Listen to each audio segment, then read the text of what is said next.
요나서 1장 1절에서 3절까지의 말씀입니다. 구약성경 1286페이지 전후에 있습니다. 요나서 1장 1절에서 3절까지의 말씀 다 같이 한 목소리로 함께 읽도록 하겠습니다. 함께 읽겠습니다. 여호와의 말씀이 아미떼의 아들 요나에게 임하니라. 이르시되 너는 일어나 저 큰 성읍 니느웨로 가서 그것을 향하여 외치라. 그 악독이 내 앞에 상달되었음이니라 하시니라. 그러나 요나가 여호와의 얼굴을 피하려고 일어나 다시스로 도망하려 하여 욥바로 내려갔더니 마침 다시스로 가는 배를 만난지라. 여호와의 얼굴을 피하여 그들과 함께 다시스로 가려고 백삭을 주고 배에 올랐더라. 아멘. 오늘 이 시간에는 함께 읽은 이 말씀을 가지고 가면을 벗고라고 하는 제목으로 함께 하나님의 말씀을 상고하도록 하겠습니다. 지금 우리 시대 신세대들이라고 불리는 청년들이 있습니다. 90년대생 이후에 출생한 세대들을 상징하는 말입니다. 이들이 가지고 있는 특징이 여러 가지가 있는데요. 그 중에 가장 큰 특징은 아마 솔직함일 것입니다. 그들은 굉장히 솔직합니다. 이전 세대들이 관습이나 예의와 같은 기준에 의해서 하지 못했던 말들을 그들은 거침없이 이야기합니다. 그들은 입에 바른 말은 하지 않습니다. 좋으면 좋다고 얘기하고 싫으면 싫다고 의사표현을 아주 분명하게 합니다. 그래서 저도 청년부를 담당하고 있지만 이런 친구들 대하면서 가끔 좀 놀랄 때도 많이 있습니다. 하물며 저보다 연배가 높으신 우리 어른 세대에서 경험하시는 좀 당황스러움이나 좀 그런 모습들은 아마 더 하실 것이다 라고 그렇게 생각이 되어집니다. 이런 그들의 행동이 어떤 면에서는 버릇없다라고 말할 수도 있지만 속에 담아두지 않고 표현함으로써 다른 오해를 불러오거나 또 겉으로 말을 하고 속으로 다른 행동을 하지 않는 이런 것들을 통해서 나타나는 행동은 또 그들의 장점이라고 할 수 있을 것입니다. 그런데 이 젊은 세대의 상징이라고 하는 솔직함이 사실 지금 우리에게도 필요하다라고 그렇게 여겨집니다. 이것이 무슨 말이냐면 이제부터 어르신들도 싫으면 싫다라고 정확하게 이야기하라고 드리는 말씀은 아닙니다. 그런 측면이 아니라 우리가 하나님 앞에서 이런 솔직함을 가져야 한다라고 하는 것입니다. 사실 우리는 하나님 앞에 솔직하지 못합니다. 하나님 앞에 우리의 모든 문제들, 모든 삶의 것들, 우리의 모든 감정들을 다 하나님 앞에 그렇게 내려놓지는 못한다는 것입니다. 왜 우리가 하나님 앞에 이렇게 솔직하지 못할까요? 다른 사람들에게 자신을 포장하는 것이 익숙해져서 하나님 앞에서도 이렇게 자신을 포장하고 있을 수도 있습니다. 또한 죄를 인정한다라고 하는 것이 물론 하나님 앞에서 우리의 죄를 인정하고 회개하고 용서를 구해야 한다라는 것을 너무나도 잘 알고 있지만 막상 그것을 인정하는 것이 뭔가 좀 꺼림칙하고 혹시 무슨 벌을 받지 않을까 하는 그런 염려로 인해서 자기 합리화를 통해서 이것을 그냥 넘어가려고 하기 일쑤인 것입니다. 그러나 이러한 자세는 하나님과 가까워지는 것을 방해하는 분명한 요소입니다. 내가 의도적이든 아니든 계속해서 이렇게 이중적인 모습으로 하나님을 대한다면 결국 진실된 교제로 가까이 갈 수가 없다라고 하는 것입니다. 저는 그래서 하나님 앞에서 우리가 진실됨을 유지하기 위해서 필요한 것이 바로 앞에서도 이야기했었던 솔직함이라고 생각을 합니다. 바로 거짓된 또 위선적인 이러한 모든 우리의 가면을 벗고 하나님 앞에 바로 서야 한다라고 하는 것이죠. 그분 앞에서 모든 것들을 가감없이 내려놓고 나아가는 것, 그것이 중요하다는 것입니다. 긍정적이든 부정적이든 오늘 본문의 주인공인 이 선지자 요나만큼 하나님 앞에서 솔직했던 사람도 굉장히 드물 것입니다. 그의 솔직함은 마치 요즘 시대의 신세대들을 보는 것처럼 위태로워 보이기까지 하는 부분들도 분명히 있습니다. 그러나 이런 인간적인 모습들을 통해서 또 요나서가 기반으로 하고 있는 당시 시대적인 배경을 통해서 하나님께서 분명히 우리에게 말씀해 주시는 것이 있습니다. 오늘 이 시간부터 일반적인 선지자의 상식을 깨는 이 요나를 중심으로 그에게 벌어졌던 일들, 그리고 또 이것을 통해 우리에게 주시는 하나님의 말씀이 무엇인지를 함께 나눠보도록 하겠습니다. 먼저 이 독특한 선지자가 누구인가라고 하는 것에 대해서 먼저 생각해 보도록 하겠습니다. 1절 말씀에 보면 여호와의 말씀이 아미떼의 아들 요나에게 임하니라 이르시되라고 말씀합니다. 아미떼의 아들 요나, 그의 소개는 사실 이렇게 굉장히 간단하게 시작됩니다. 그런데 이 요나가 다른 성경에도 등장합니다. 열왕기하 14장 25절 말씀에 보면 이스라엘의 하나님 여호와께서 그의 종 가드헤벨 아미떼의 아들 선지자 요나를 통하여 하신 말씀과 같이 여로보암이 이스라엘 영토를 회복하되 하맛 어기에서부터 아라바 바다까지 하였느니 라고 말씀합니다.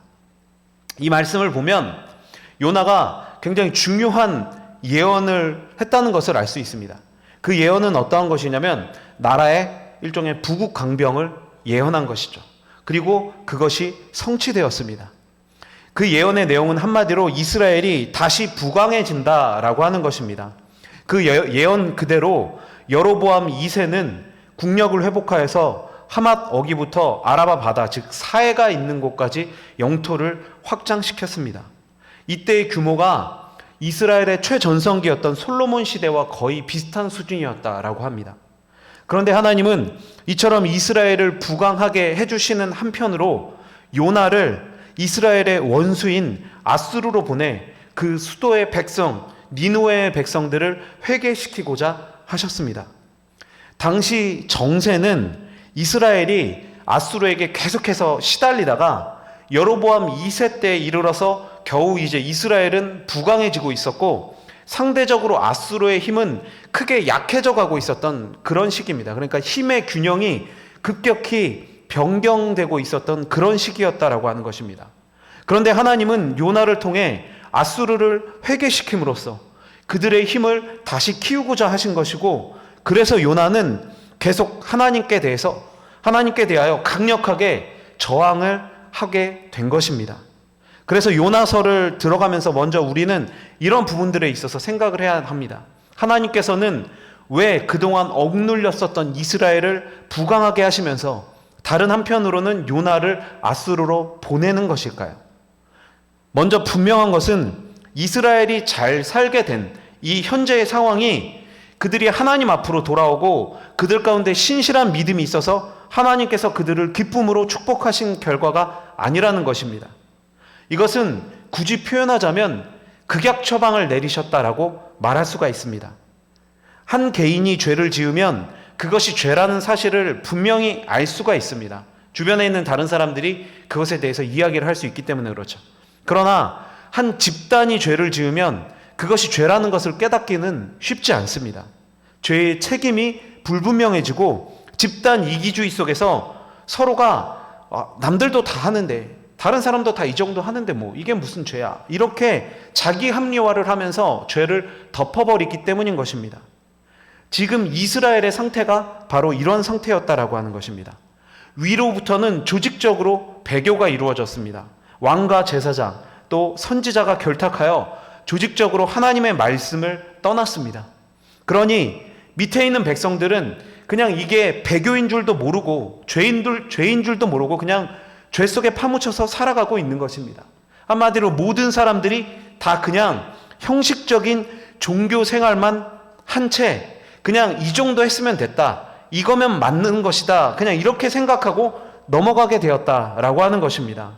하나님께서는 이러한 집단의 무서운 죄악을 깨닫게 하시기 위해 많은 방법으로 이스라엘을 징계하셨습니다. 그러나 이 죄인들이, 죄라는 게 참 무서운 것이 모든 징계를 겪으면서도 여전히 버티고 회개하지 않는 것입니다. 쉽게 표현하자면 계속 맞아서 정말 온몸에서 피를 철철 흘리면서 그러면서도 굳게 버티고 있는 것입니다. 만약 올바른 신념을 지키기 위해서 이렇게 버틴다라고 하면 굉장히 장하고 멋있는 일이겠지만 죄에 물든 완고함으로 이것을 버티고 있다라고 하는 것이 이것이 얼마나 답답한 모습이겠습니까? 그래서 하나님께서는 이제 극약 처방으로 이들에게 물질에 또 보여지는 환경에 번영을 주신 것입니다. 이게 도대체 무슨 뜻일까요? 만약 그들이 번영을 누리게 된다라고 한다면 그 번성과 풍요로 인해서 자신들을 도우신 하나님의 은혜를 기억하고 감사하여 돌아오기를 원하셨던 것입니다. 더 이해하기 쉽게 말씀드리자면 말에게 계속 채찍만 때렸는데 이제 채찍이 아니라 당근을 주는 것입니다. 그러니까 우리도 이런 거 많이 하지 않습니까? 우리도 이것만 주시면, 제가 정말 이것만 간절히 원하는데 이것만 주시면 앞으로 제가 정말 열심히 신앙생활 하겠습니다. 정말 열심히 하나님 믿겠습니다. 이렇게 말하는 경우가 많이 있지 않습니까? 그런데 하나님께서 요구한 것보다 훨씬 더 많이 우리가 받게 되어진다라고 한다면 우리 안에 얼마나 감격하고 은혜가 넘치게 되겠습니까?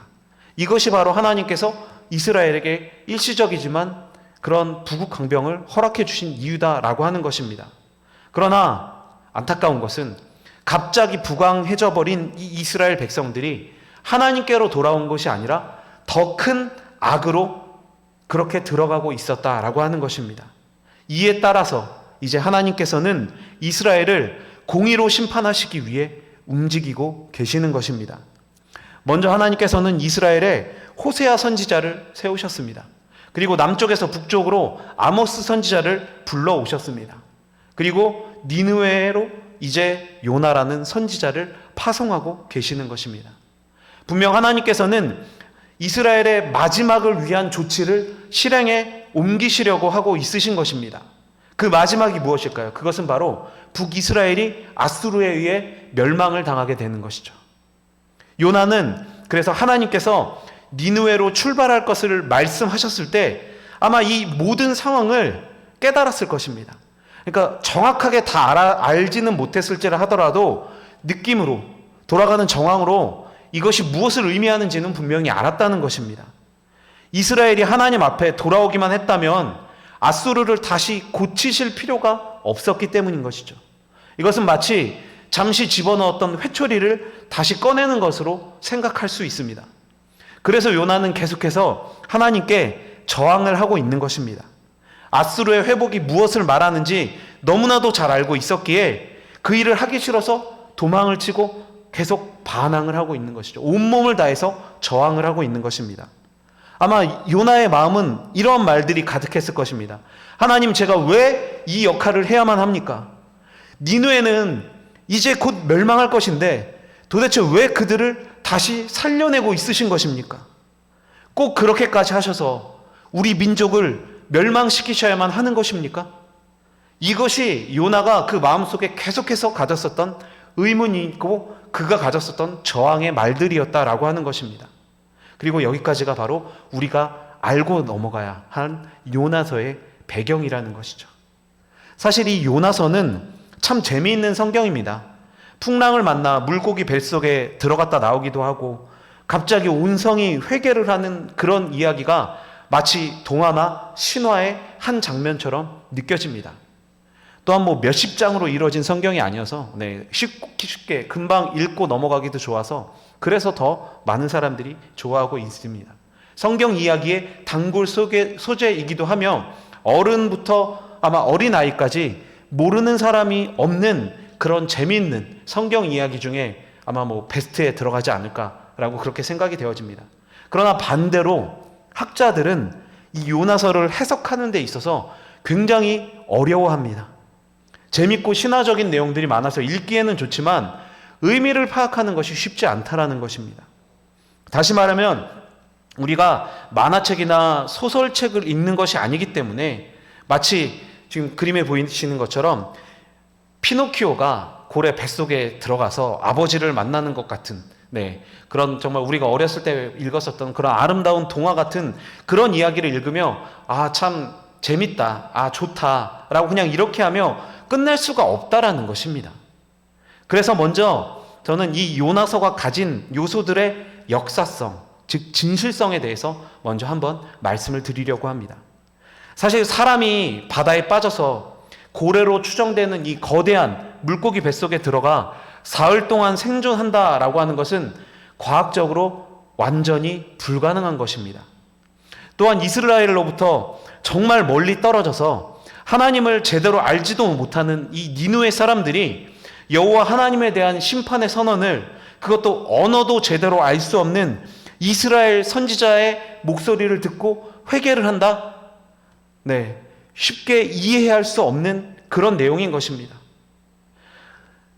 이해할 수 없는 이 상황 속에서 정말 전국적으로 울며 금식하고 회개하여서 이 니느웨가 심판을 면하게 되었다라고 하는 것은 정말 어떤 면에서는 이 이야기를 믿으라고 말하는 게 더 이상하게 느껴질 수도 있는 그런 이야기입니다.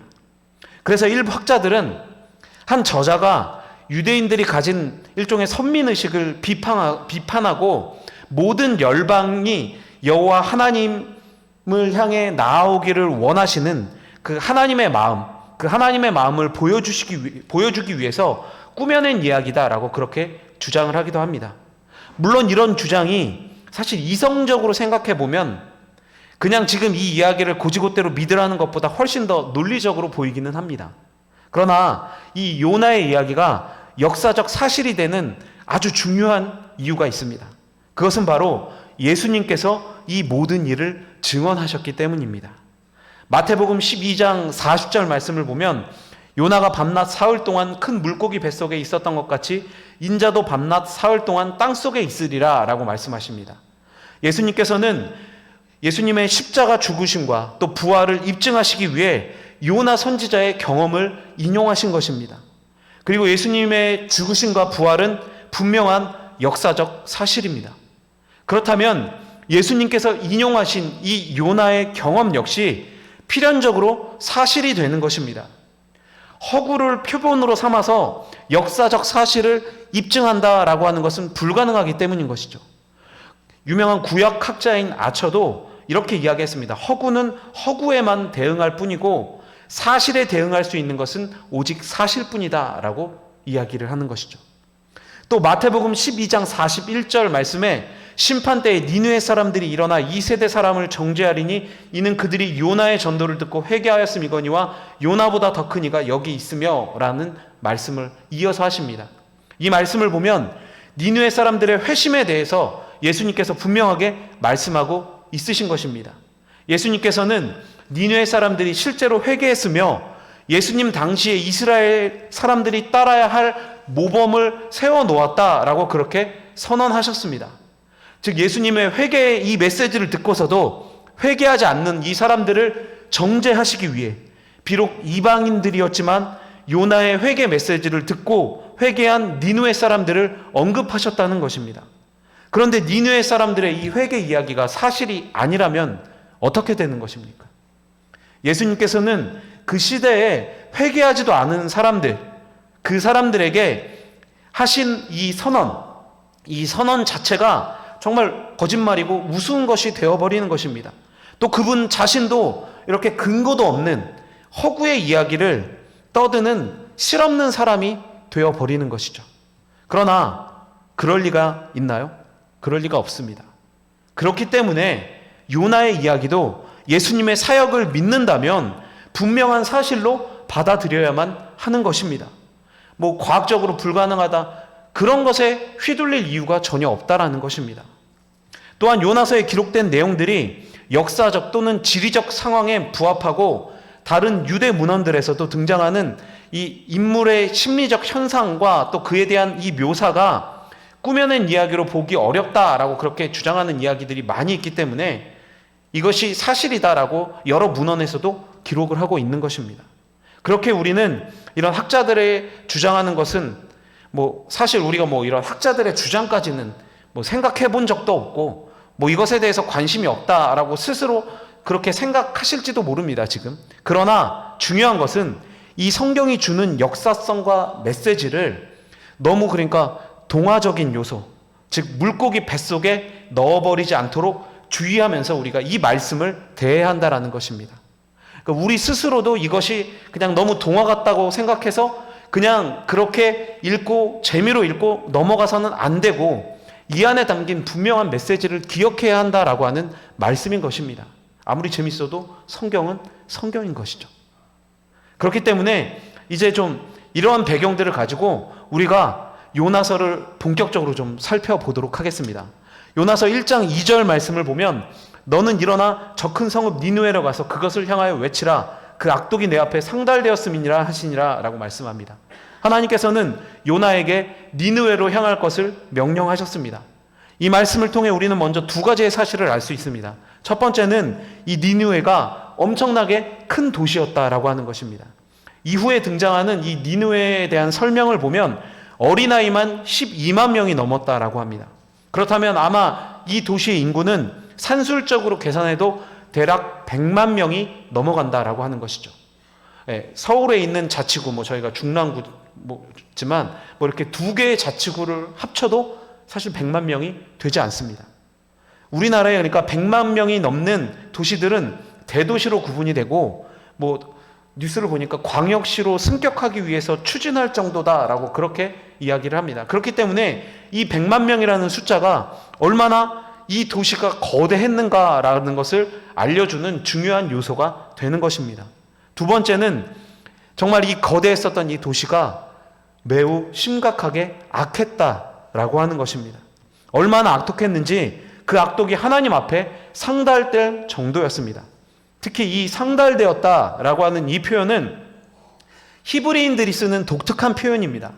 이제는 내가 진짜 봐주려고 했는데, 내가 그냥 넘어가려고 했는데 이제는 도저히 넘어갈 수가 없다. 이제는 정말 봐줄 수가 없다. 이럴 때 쓰는 표현인 것입니다.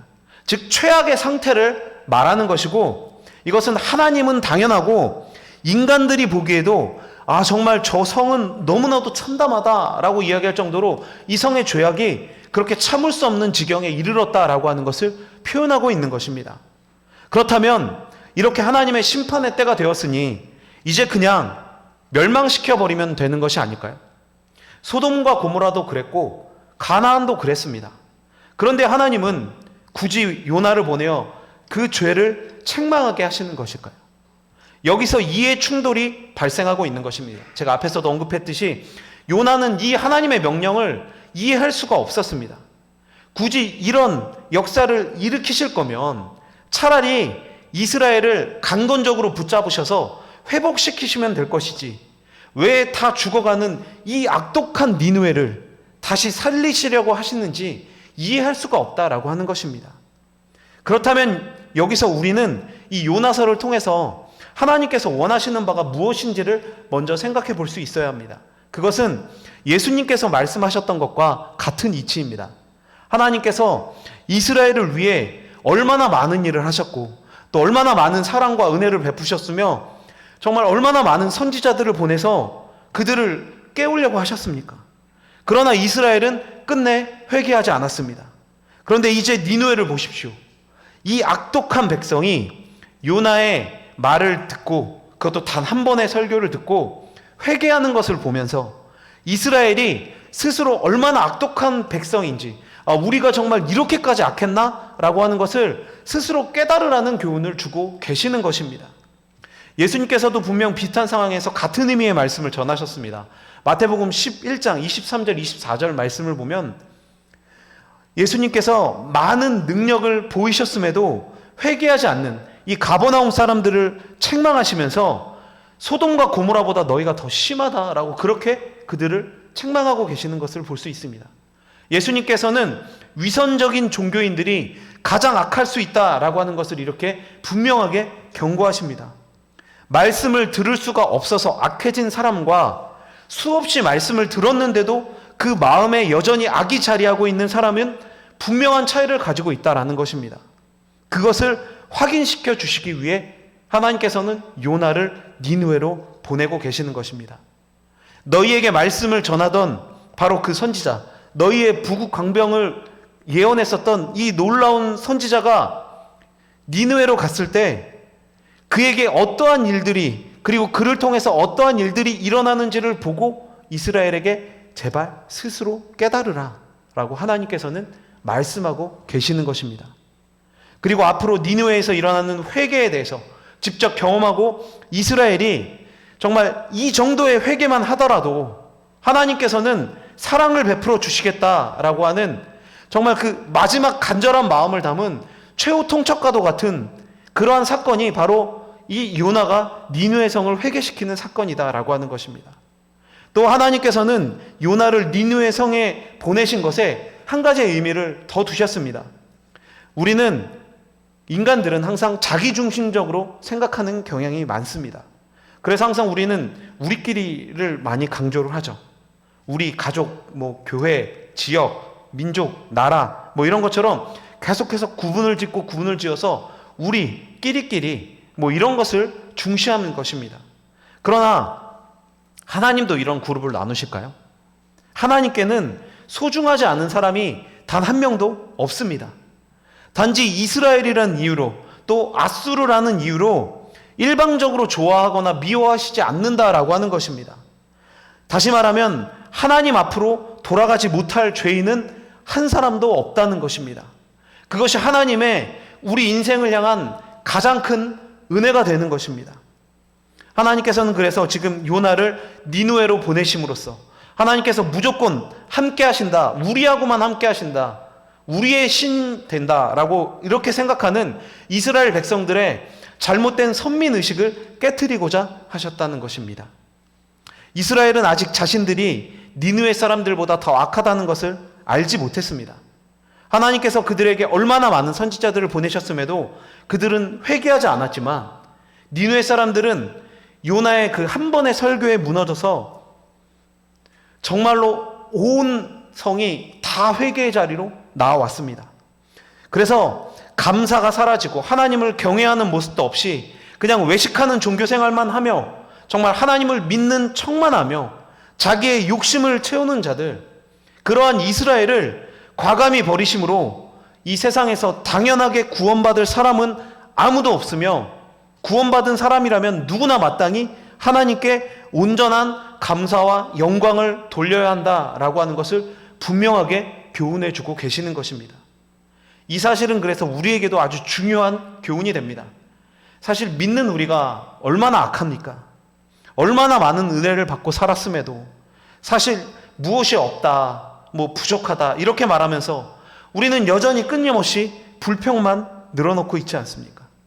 진정으로 구원받은 백성이 마땅히 해야 할 감사는 뒤로 한 채 끝없이 하나님께 불평하고 요구하며 살아가고 있는 우리의 모습은 우리가 지금 조롱하고 손가락질하는 그 이스라엘과 다를 바가 없으며 우리 역시 진정한 회개의 자리로 나아가지 않으면 사실 입에 담기도 두려운 멸망이 우리 앞에 다가올 수도 있다라고 하는 것을 우리가 반드시 이 말씀을 통해서 기억할 수 있어야만 하는 것입니다. 이렇게 하나님의 명령이 요나에게 전달되었습니다. 그런데 참 이 솔직한 사람이 정말 이 하나님의 명령에 대해서 어떻게 반응하고 있습니까? 요나서 1장 3절 말씀을 보면 니느웨를 회개시키라는 이 하나님의 말씀에 요나가 즉각 반응했습니다. 그러나 반전이라면 정말 큰 반전이죠. 순종이 아니라 불순종으로 즉각 반응한 것입니다. 요나는 여호와의 얼굴을 피해 도망을 치려고 했습니다. 하나님의 말씀에 이렇게 반응한 선지자는 사실 거짓 선지자들을 제외하고 지금껏 단 한 명도 없었습니다. 물론 모세처럼 자신의 부족함을 고백하면서 명하신 일을 내가 감당할 수가 없다, 뭐 이렇게 말하는 경우는 있었지만 이렇게 직접적으로 거절하고 도망치는 일을 정말 이렇게 솔직하게 실행해 바로 옮긴 사람은 요나밖에 없었다는 것입니다. 여기서 여호와의 얼굴을 피하고자 했다라고 하는 것이 이 짧은 절 속에 2번이나 반복되어서 그의 행동을 강조하고 있습니다. 그래서 여기에 얼굴이라는 이 단어는 하나님의 임재나 하나님과의 관계를 나타내는 것이라고 볼 수 있습니다. 그런데 하나님은 온 땅에 충만하신 하나님이신데 그분을 피한다라는 것이 있을 수는 없는 것입니다. 그래서 이것은 요나가 더 이상 여호와 앞에서 그분의 뜻을 이루기 위해 순종하는 선지자로서의 직분을 수행하지 않기 위해서, 그래서 여호와의 면전에서 물러났다라고 하는 것을 상징하는 것입니다. 적극적인 불순종이죠. 이것을 우리는 어떻게 봐야 할까요? 그냥 요즘 젊은 세대가 이야기하는 솔직한 거부, 이 정도쯤으로 우리가 봐야 할까요? 어쨌든 요나는 정말 니느웨의 정반대로 움직이고 있습니다. 그런데 이 행보에 흥미로운 것이 하나 있습니다.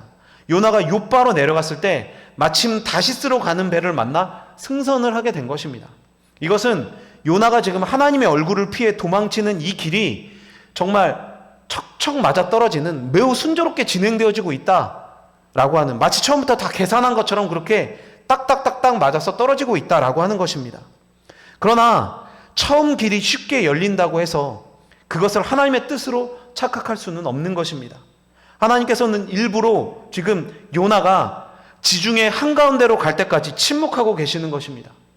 그곳에서 요나는 참된 회개의 시간을 보내야 하기 때문입니다.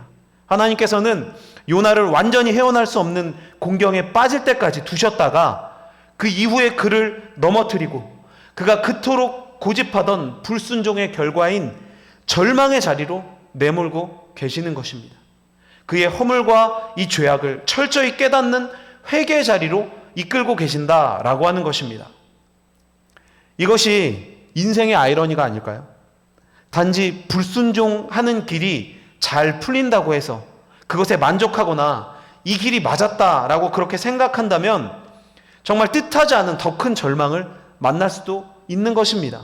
반대로 때로는 이해할 수 없는 일일지라도 그것이 또 나와 우리의 이익에 반할지라도 하나님의 말씀이 명하시면 순종하는 길이 고난이 있을지라도 결국 은혜의 길이 되어진다라고 하는 것이 말씀을 통해서 이야기하고 있는 아이러니인 것입니다. 그래서 우리는 우리 앞에 펼쳐지는 문제를 놓고 단지 그냥 우리 눈앞에 보여지는 현상만으로 판단하는 잘못을 범하지 말아야 할 것입니다. 우리가 진정으로 따라야 할 것은 하나님의 뜻이며 그분의 말씀이라는 것을 기억하시고 온전한 순종으로 나아갈 수 있도록 기도하시기를 바랍니다. 이것이 앞으로 요나가 배워나가야 할 사항이며 또 우리가 이 이야기를 통해서 함께 깨달아야 하는 덕목이다라고 하는 것을 잊지 않으시는 저와 여러분이 되시기를 바랍니다. 말씀을 정리하겠습니다. 오늘 이 시간에는 요나서 강해의 첫 번째 시간으로 요나서의 배경과 또 역사적 사실성 또 그리고 발단에 해당하는 사건을 살펴보았습니다. 이 요나서가 어떻게 진행되어질지 오늘 우리는 사실 큰 그림을 그렸습니다. 그리고 그 안에 펼쳐지는 작은 그림들, 이제 많은 이야기들을 통해서 계속해서 하나님의 뜻을 살펴볼 것입니다. 우리가 이 말씀을 대하면서 기억해야 할 것이 있습니다. 그것은 공의의 하나님께서는 분명 의에 따라 판단하시고 심판하시지만 자비와 긍휼을 잊지 않으시는 분이시다라고 하는 것입니다.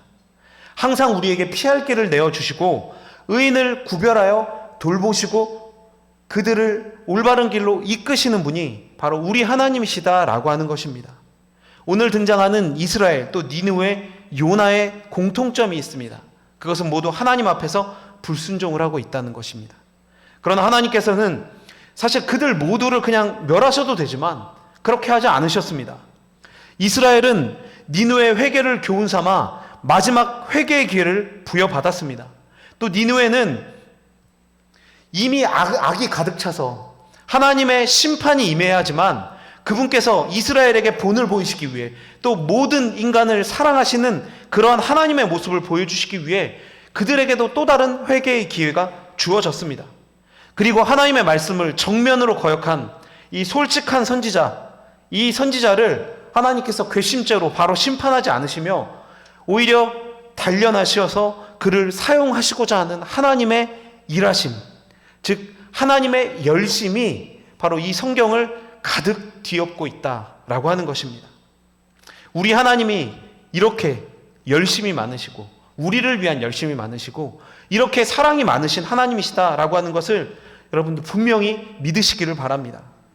우리를 사랑하시며 구원하시기 위해 또 모든 인생을 돌보시기 위해 쉬지 않으시는 그리고 끝까지 일하시는 우리 하나님을 우리가 이 시간을 통해서 다시금 기억하며 그 은혜에 감사하는 삶으로 나아가기를, 그 하나님만 믿고 섬기기를 다짐하는 저와 여러분이 되시기를 바랍니다.